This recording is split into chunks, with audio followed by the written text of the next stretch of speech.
It's completely disrupted, in fact destroyed, by Potts's economic insecurities. So that when Potts accrues debt, their younger child is sold. And later their oldest daughter, Anne, is sold for about 5,000 pounds of tobacco.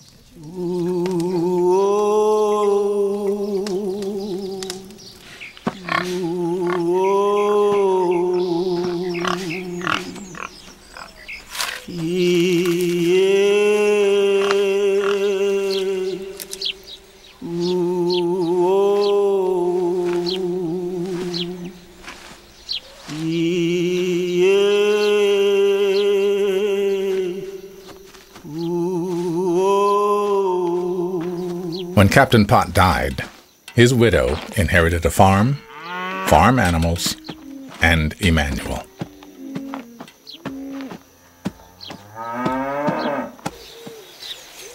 However, by 1661, court records show that Emanuel had attained his freedom, leased 145 acres, and expanded his livestock holdings.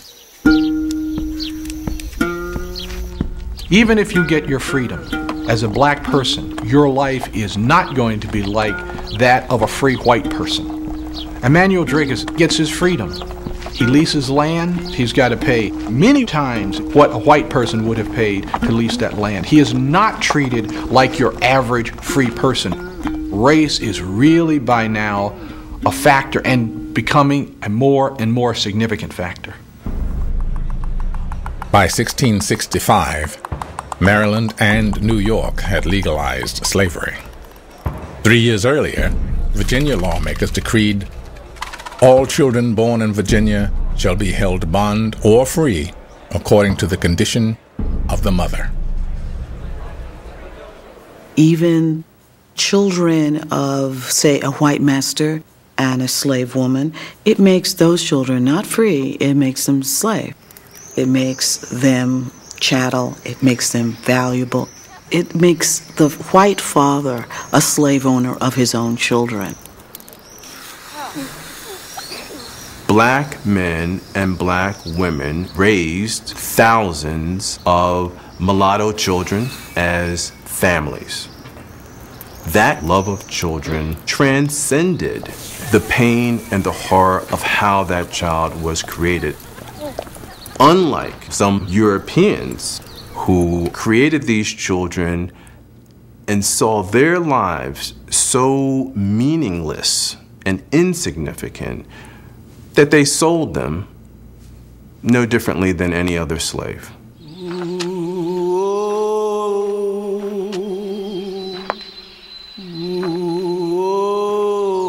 Emanuel Driggis continued to see to the needs of his enslaved children. He transferred title to livestock to them later on, hoping against hope that the livestock might be a source for some route to freedom for them. The court records of September 29, 1673 state, "I, Emanuel, grant unto my said 2 daughters 1 bay mare." The same day he granted another mare to his free children.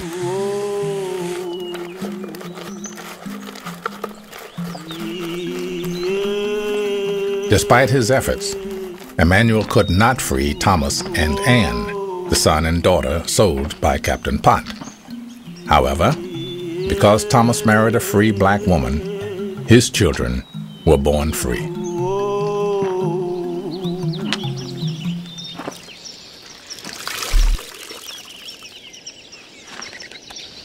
One of those children was named Frances, born in about 1677. Though she was free, she was bound out to serve a local blacksmith planter named John Brewer.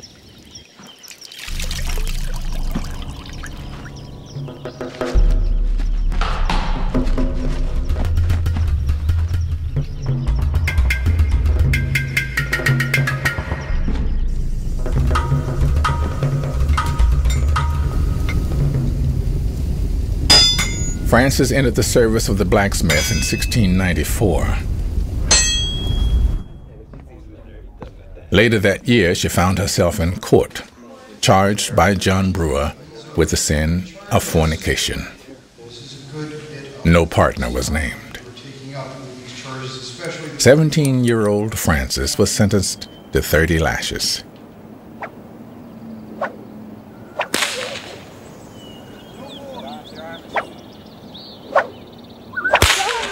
In addition, her servitude to Brewer was extended for 2 years.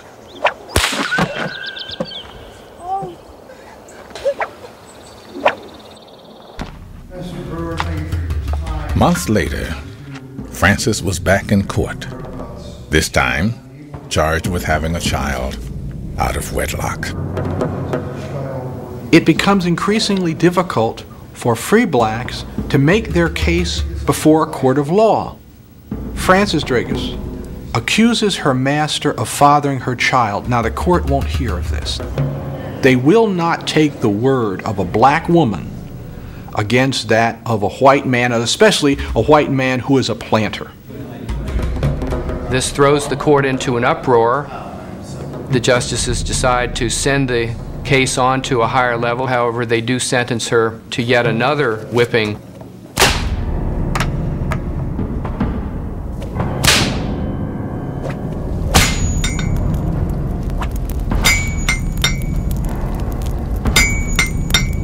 Her master, John Brewer, decides he's had enough of Frances and assigns her to another man. Frances brings a court case against this move. Judges were still unlikely to accept the testimony of a black woman against a white man. Undeterred, Frances argued that Brewer was conspiring to place her in a community where her status as a free woman would not be recognized. The letter binding Frances to Brewer was ruled invalid. Frances actually wins her suit and she's released from the terms of her indenture. Frances is really extraordinary because there are very few black women who are able to use the courts in the way that she does.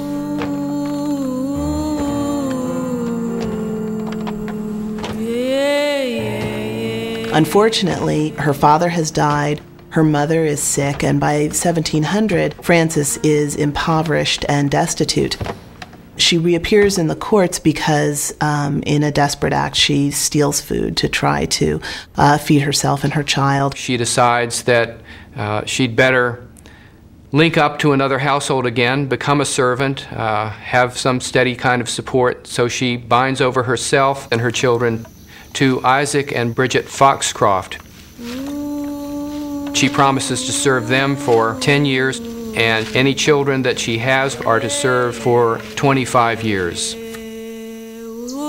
Now, if you were a free black woman, what are you going to do? There were very few means of making money for any woman in the colony. To be free, ironically, meant that you were going to be impoverished. And in fact, you could find yourself worse off than someone who was enslaved.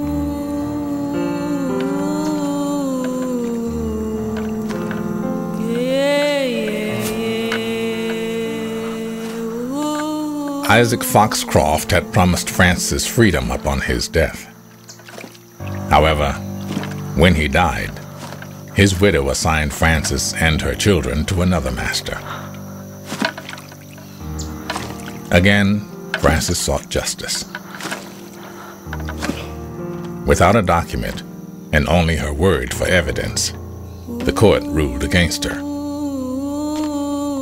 After 1704, she disappeared from the public record.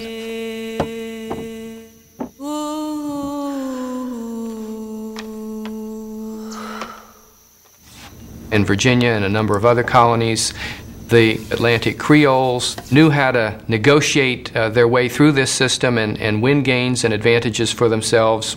Limited gains sometimes, but gains nonetheless.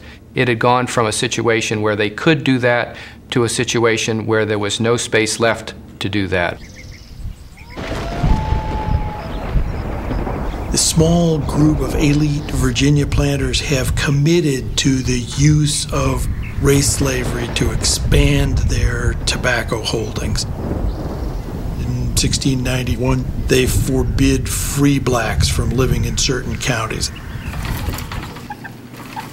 If you're African American, you cannot have an education. You cannot move about freely. You cannot hold property. All of these constraints are falling in on one generation. It's a link in a chain of slavery whereby people cannot become free. Before this, there were ways of becoming free. Slavery is replacing indentured servitude as the labor system of choice, and by the beginning of the 18th century, it is clear that through law in the Chesapeake, slavery is being made a racially based institution, and people are being considered property.